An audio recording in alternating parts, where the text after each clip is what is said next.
Dan James datang sebagai amunisi baru timnas Indonesia.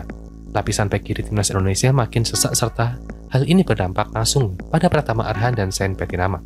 Saat Asnawi Mangku Alam Bahar tersingkir dari daftar pemain timnas Indonesia, pilihan Patrick Kluivert, Pratama Arhan tetap masuk kalkulasi. Ini pertanda bahwa kualitas Arhan masih dibutuhkan dalam strategi permainan Kluivert. Pertanyaannya, apakah kelebihan ini akan membuat Arhan jadi pilihan utama Kluivert?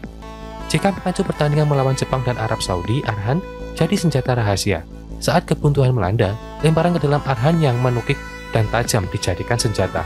Pilihan utama Sintayong, pelatih sebelumnya adalah Kelvin Verdong. Pemain Nijmegen ini kuat dalam bertahan, tetapi juga gesit dalam formasi menyerang. Kini, ada opsi baru. PSSI baru saja menyelesaikan proses naturalisasi Dian James, pemain posisi bek kiri. James adalah pemain Go Ahead Eagles kelahiran 30 April 2000. Musim ini James telah tampil dalam 27 pertandingan di semua ajang. Dari 27 laga itu, 22 diantaranya sebagai pemain inti. Ia juga telah menciptakan 2 gol dan assist pada musim ini.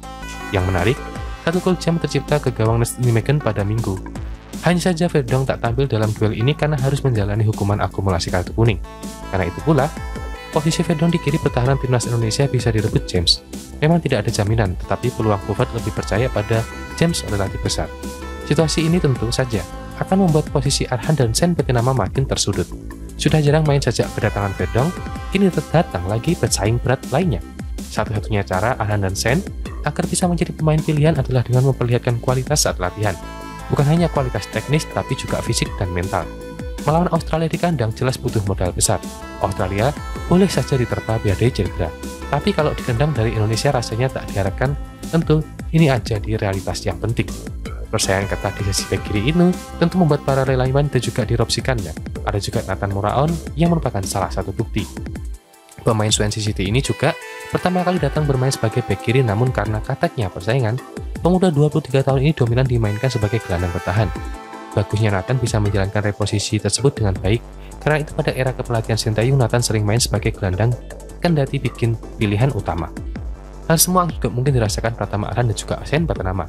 Dalam hal ini, Arhan dan Zain kudu siap dimainkan sebagai winger atau gelandang dalam situasi tertentu.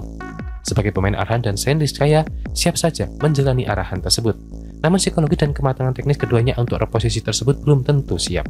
Sejarah mencatat, Arhan sempat bermain di posisi bek sayap kanan dan winger. Saat menjadi bek kanan kekuatannya kurang optimal, tetapi sebagai winger terbilang eksplosif.